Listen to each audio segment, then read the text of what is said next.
My name is Parker, My name is Quincy. I'm Caitlin. My name's Michaela. and we decided to do question D, which is studying genocide and evil can be overwhelming. What would you say to a person who argued that courses on such topics should not be offered because they can make us feel bad about ourselves? What have been some of the most impactful materials from this linked learning community for shaping your own actions and attitudes? And we wanted to start by using Oxford Language's definition of genocide, which is genocide is defined as the deliberate killing of a large number of people from a particular nation or ethnic group with the aim of destroying that nation or group. And with that being said, if someone were to come up to me and argue that courses on genocide should not be taught, I would probably respond with, well, that's how we learn from our mistakes. If we don't teach people why Hitler did was wrong, what's to stop it from happening again? What's to stop someone from growing up the way Hitler did and from having a whole nother Holocaust occur? And I found a quote that I thought fit this pretty well in the book Night by Elie Wiesel. It's on page 12 in the Roman numeral section in paragraph 9 at the very first, beginning at the very first sentence. Elie writes, "And now, scarcely 10 years after Buchenwald, I realized that the world forgets quickly." And I think that this quote's extremely powerful, especially coming from a Holocaust survivor himself. And it kind of just shows that in order to not repeat history, we first have to accept that we did something wrong, and then we have to acknowledge that the act was wrong, and then never forget what happened by informing others about it. Another quote from Night by Elie Wiesel that kind of piggybacks off Parker. This is in the preface to the New Translation and the Roman numerals in paragraph 3. The last two sentences of this says, "To forget would be not only dangerous but offensive. To forget the dead would be akin to killing them a second time." And like Parker said, if we don't learn from these mistakes and learn about it in school or in throughout elementary all the way to college, if we aren't getting some type of history on this, then history could repeat itself. Yeah, I think one of the easiest ways to inform others about it would be through the use of schools and through the use of having professors teach classes about genocide and explain why certain things are wrong, what happened during them, and why it shouldn't happen again. I mean, schools are where professors shape the minds of these young students and even like middle-aged and older students. They're still, kind of forming their own opinions about the world, and that's where professors come in. But while teaching is a very powerful job and it can be used to do good, it can also be used to do a lot of evil, and if it's put in the wrong hands. And I found a quote that I felt was a perfect example of this.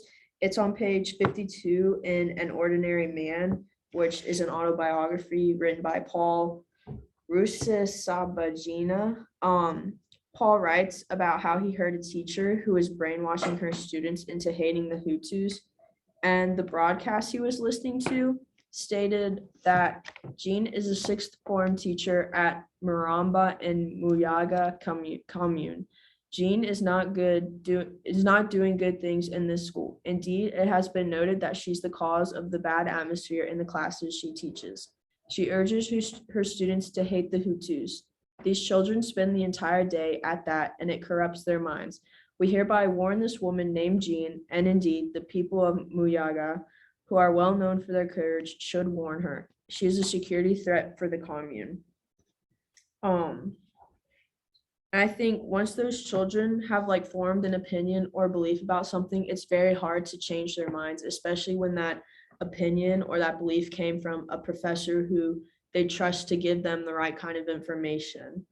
And so those children grew up hating the Hutus, and they thought hating the Hutus was the right thing to do in their society, when they were really only getting one side of the story.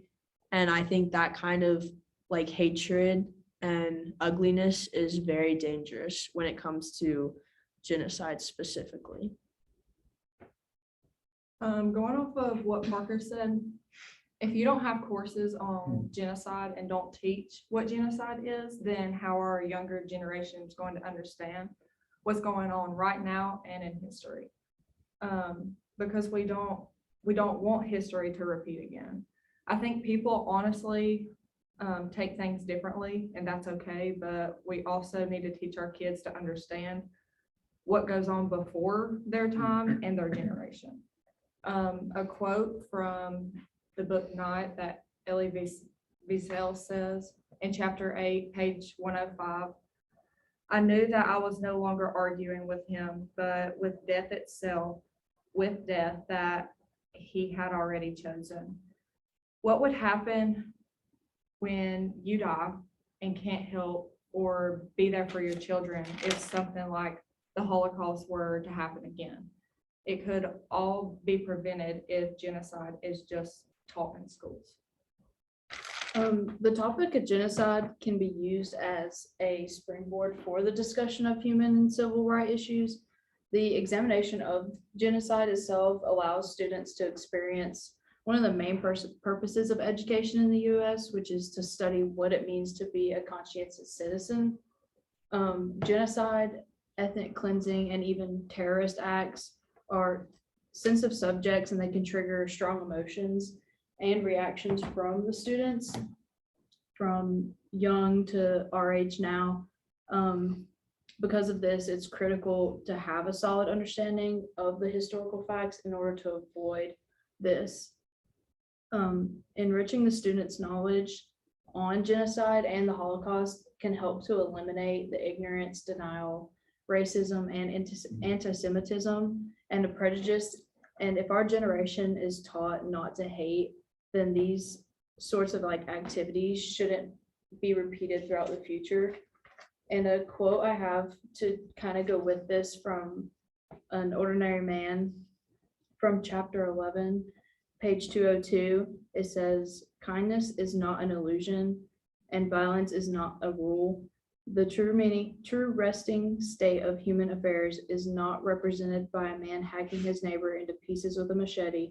That is a sick aberration. No, the true state of human affairs is life as it is ought to be lived. Studying genocide and evil can be overcoming, but it helps you open your eyes to reality. These courses may make us feel bad, but these topics help us fight against some of these recurring events happening in society. But studying these topics in courses, it can show you ways that you are demonstrating ways of evil, because it's super easy for somebody to become evil. For example, like if you are part of a group that passes a law, just like as the Newburgh laws or Jim Crow laws, that's just a way of evil that you are portraying without even noticing that. Also, being a part of a group, and if you are part of a majority group in the country, and you inflict pain and terror against a minority group, and just by supporting them, that also show another easy way to become evil.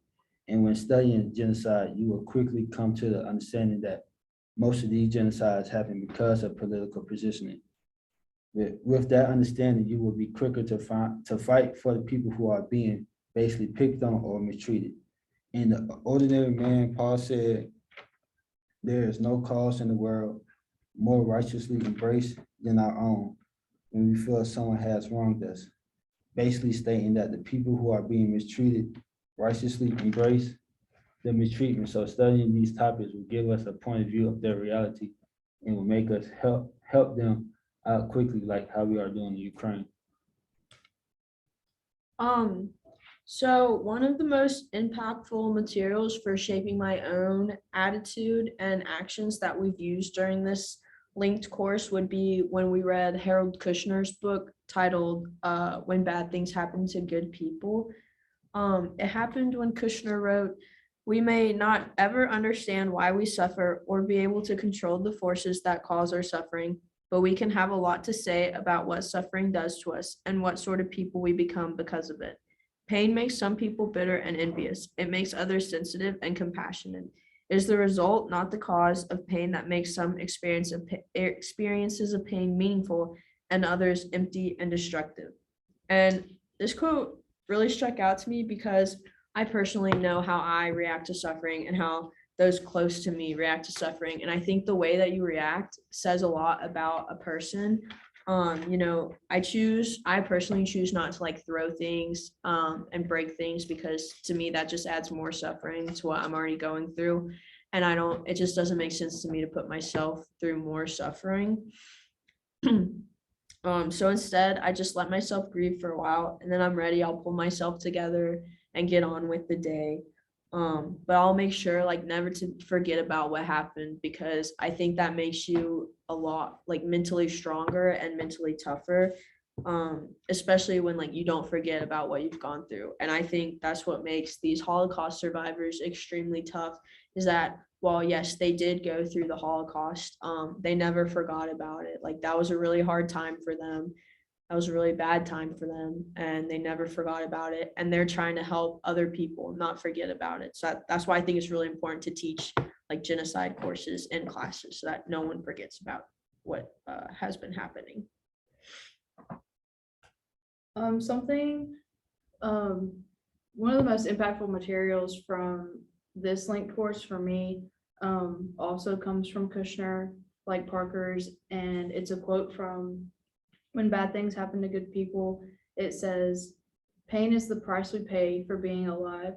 Dead cells, our hair, our fingernails can't feel pain. They cannot feel anything. When we understand that, our question will change from why do we have to feel this pain to what do we do with our pain so that it becomes meaningful and not just pointless suffering." And I feel like throughout the course, we've kind of hit on this a lot, especially in Jess's class with Holocaust survivors and what they've done after the Holocaust.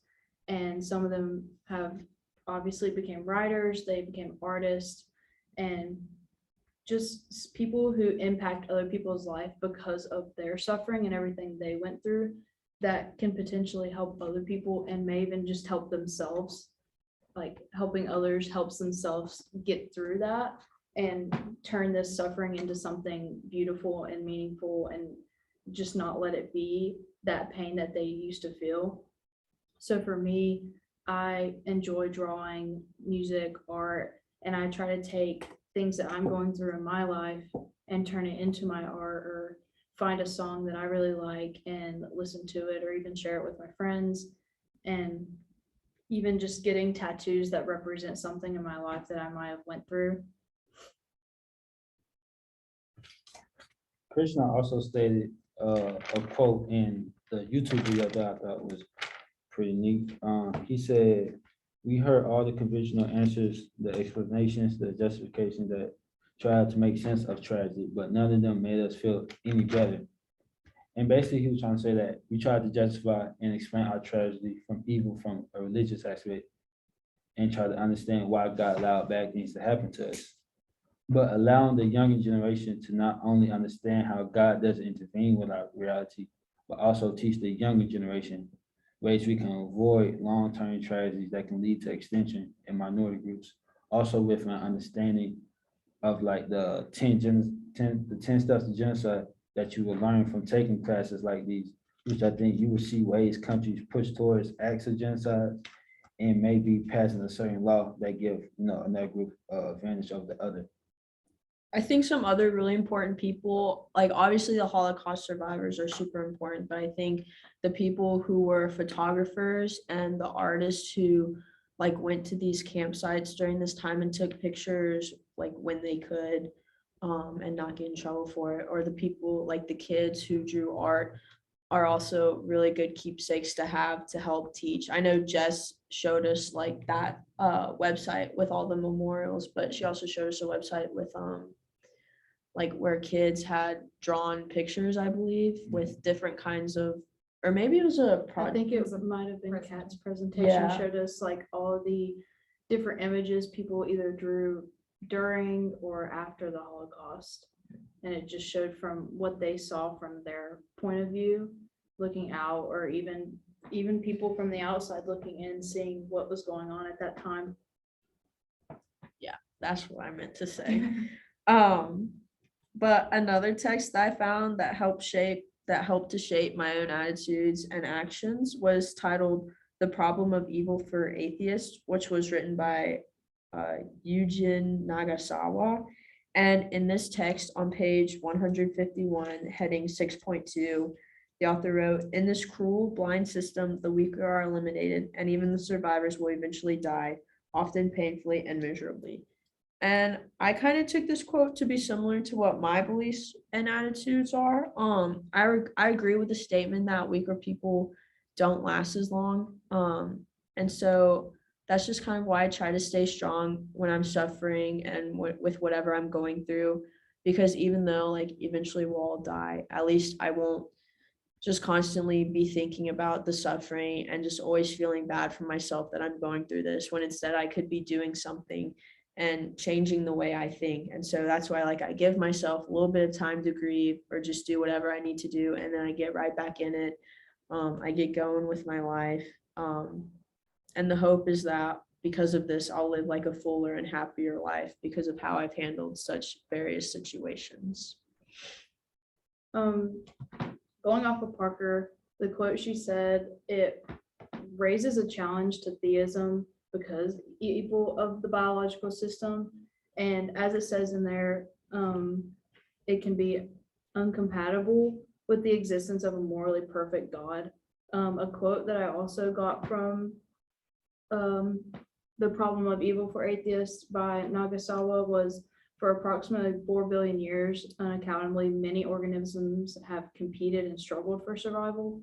And it's a constant battle. It doesn't matter if you're human, animal, whatever type of creature, there's always some type of survival that needs to be competed for. And although I don't completely agree with the way that Parker views that the weak die faster, or like, it doesn't matter if I don't agree with her, I still believe that the suffering is necessary at times, but like she said, you have to get right back into it and give your time to feel that pain. But then again, you can use that pain for something greater and get back to living your life better than what it just was. I also like the quote from Nagasawa that he stated that the specific types of events in the world are evil, but also the entire biological system on which humans' existence is based is evil. And that gave me understanding that the problem with evil is more powerful than anything. So like that almost saying that like evil, I say that's almost saying like evil is unavoidable, and that we have to somewhat face the evil. And taking this class, I would say, shape my attitude towards evil and help me understand that I had to face my reality and just go through it, because usually I'm just forget over it. I'm just let my harsh reality just keep pounding on me and just give up basically. But reading these readings and stuff like that helped me understand that like evil is something unavoidable, and that like everybody goes through, and we have to change our mindset on that evil. And I feel like that can help the younger generation and help like people that deal with like anxiety and stuff like that, help understand like whatever you're going through, you just don't have to just like that's me. Like it's just the way my life is. You can actually face it and actually go against it. Yeah, that kind of goes into the face it attitude too. Yeah. But I agree with that. Like before this class, I never really thought about how I handled suffering and how like other people go through the same suffering. Like it's not just you going through it by yourself. Like there are people you can go to for help and things like that. And just I think knowing how you handle stuff, like when you're suffering, like how you handle those situations is really important to understand, so that you can like, if you have to take yourself away from certain situations, you can tell other people about it, and then they won't just think like you're taking yourself away just because you don't like them or something. And I think understanding your mindset and paying attention to others' mindsets when they're going through something like that is also really important too. I think also, just coming off that, I didn't realize before this class that what certain things can be used as for like coping with suffering, or like obviously I have a lot of tattoos, and I didn't realize till this class that that's something I really use to cope with, and I get lots of tattoos that have different meanings. Some don't have meanings at all. It's just the fact of me going to get a tattoo helps me get through whatever it may be. Like Parker's a really great artist, and she may use that as, if she's going through something, she may turn it into her artwork. Yeah, I really liked our blog post too that we did with Mel. It was later in the year. It was about like how you handled suffering, I think, and how you kind of like, I think some people would do art, some people would get tattoos, some people would listen to music. And I thought that was just really cool to see how like everyone handles suffering. Because while they may be like in the same area, everyone's different. Like one person could listen, like you could have people that listen to music, but some people could listen to it with earphones and they could listen to it outside. They could listen to it while they're asleep. It's just a ton of different methods that you can use. I want to go back to the way this class has shaped my attitude. I stated in the question that evil is something overwhelming, but evil is also something unavoidable. And I think about the unnecessary evil that Ellie had to go through. And how would you try to justify the evil and torture that he went through? And I remember he stated the death of God in the soul of a child who suddenly faces absolute evil on page 22 in the book Night, basically saying that somebody who believes in God that God can keep him from all danger, lost all hope, and now faced with evil coming his or her way. So basically reading like what would you say, victim stories and stuff like that. Basically reading stuff like that and see how some people believe in God and how their view on God changed by going through evil. I feel like taking this class will help some students like understand that like even though your belief in God may change over like the course of your life, but evil will always be there, regardless if they're God or not. Evil will always be there, and taking these courses will help you find ways to, I guess, face it and cope against the torture that you may be going through. There's also a quote in the book, A Man's Search for Meaning, on page 135 in the second paragraph. It's once an individual's search for a meaning is successful, it not only renders him happy, but also gives him the capability to cope with suffering. And what happens if one's groping for a meaning has been in vain? This may well result in a fatal condition. And I think just going back to what like we've been talking about, that's how important knowing how you deal with suffering is. Because if you just are constantly looking for a way to figure it out or just looking for a way to feel sorry for yourself, that can be super fatal. You could like never recover from that or never get over that feeling that you're always going to be in suffering. And so I think like once you think about it and once you figure out what you need, that's when you can start dealing with suffering, because then you can get the help you need and just kind of start to move on with your life again and get back on the right tracks. I feel like also like going back to teaching it in school, like just with this class at our age, I feel like it's taught me how to cope with that. And I think that if we start this earlier at a younger age, kids won't be as triggered, like I said, by these different topics that are brought up, and they won't need to be asked if they need to leave the classroom to see certain things or listen to certain things or even just learn about them in general, because it's something that needs to be learned about whether or not it's a trigger or not. And I think society understands that like some things may be harder for certain kids, but I think it's still a necessary thing, because if they don't learn about this and learn about these different coping techniques that people who went through way worse suffering than they might be, because I know that none of us could ever compare going through the Holocaust with anything we've ever been through in our entire lives. And I think just seeing them and seeing how they coped with something so massive and so detrimental to their life, that it helps us see that one, these things that we go through aren't that bad, and two, it gives us ways to like turn around and cope with these and like figure out ways to like help us get through these hard times.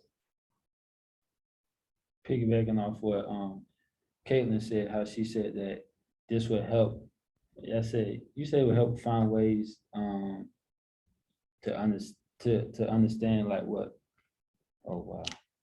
It would help find ways to like. Help me out, please. Find ways to like cope and like get through it or? You said something about like going, like how we won't understand how, what people went through the Holocaust and how we, and that's how we look upon to our problems and like compare it. Yeah. I feel like that's also would help, that would help a lot of people because like we can't compare our problems to the Holocaust. Yeah.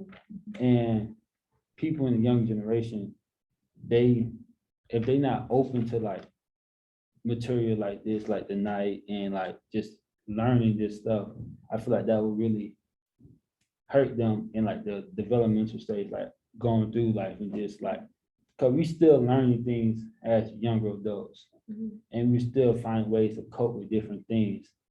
And not being able to, to be taught these topics and courses, I feel like that would make our young generation like find different couple ways that like finding like drugs and stuff like that, instead of just finding actual help that would actually help them in the long run, not just put like a short term like rush and make them feel better just for like an hour or two and just help them find ways to help them cope and just find like happiness for like life afterwards, I'd say. Yeah, I definitely, I personally believe that genocide should be taught in classes, but I also agree with the fact that it probably shouldn't be taught to like preschoolers and kindergartners and maybe even like, I could argue like 4th or 5th grade. I think that should be like start a middle school thing, like maybe around 6th grade. Just because kids are so young and they don't even know what death is at that point. And I think that their parents should be able to have time to explain to them like their beliefs or maybe what they want their children to believe in, about death and what happens after death. But I also think that genocide is a very violent topic and very heavy on the heart.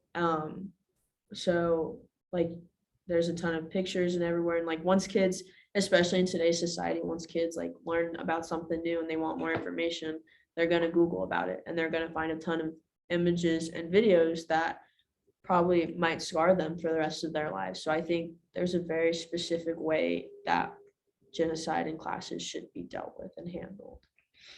You know how you said that like younger generation, they don't understand death.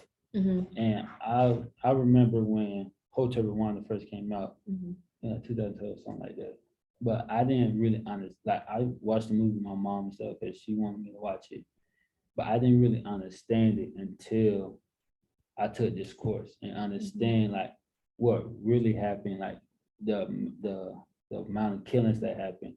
And I feel like if we was taught this in like, I say 2016 when I'm in high school, 10th grade at least, and give me the resources to read these books and stuff like that, give the opportunity to learn about these things, I feel like, the whole Ukraine situation, I feel like I'll be quick to like do something or have like research or like a funding to help the people that's being affected in Ukraine. And I feel like that's kind of like, I'm glad that I took this class, but I'm kind of mad that I didn't learn about genocide and get a whole understanding when I was in high school, because I feel like that really would help me. Yeah, I mean, most of the time when you look at genocide, it's like as a whole group. And in this class, like we've talked about individuals who like went through the Holocaust. And I think it to me, it puts on a bigger impact when I'm reading about one single person. And then that that's not the worst that happened or that occurred during that camp. And I think just like singling in on a couple people, it really hits home and it really just makes you think like how lucky you are, how lucky we are.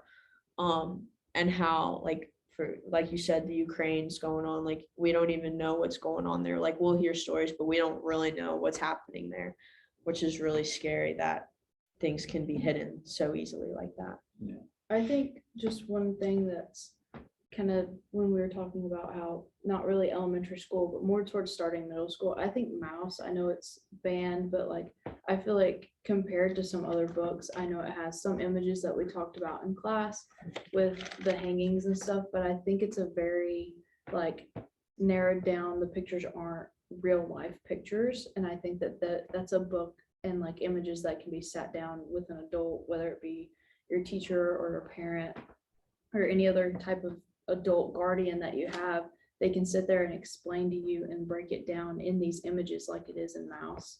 And I think it can be really helpful compared to showing children or middle school age kids like these actual pictures that are from the Holocaust. It's just a more cartoon version of what could possibly be shown. So I feel like it's better than what the alternative could be. So that's just one thing I don't quite understand why it would be banned. I also feel like this class has helped me to be open-minded about stuff, because when I came in, I was like, oh, no, I don't agree with this. Like, that's not how I'm just not gonna agree with it. And now that I've took the whole class, I'm like, okay, I can be open-minded about this, because that's not the only thing that's not the only religion there is. And I think this, like the books that we've read, has really helped me to understand what actually people go through, because I make my problems bigger than they've seen. And going through the Holocaust, I couldn't imagine going through that, because if I made one simple little problem a big thing, I couldn't imagine making that a huge thing. Anyone else have anything else to say? I think we're good. All right. Thank you. Thank Thank you.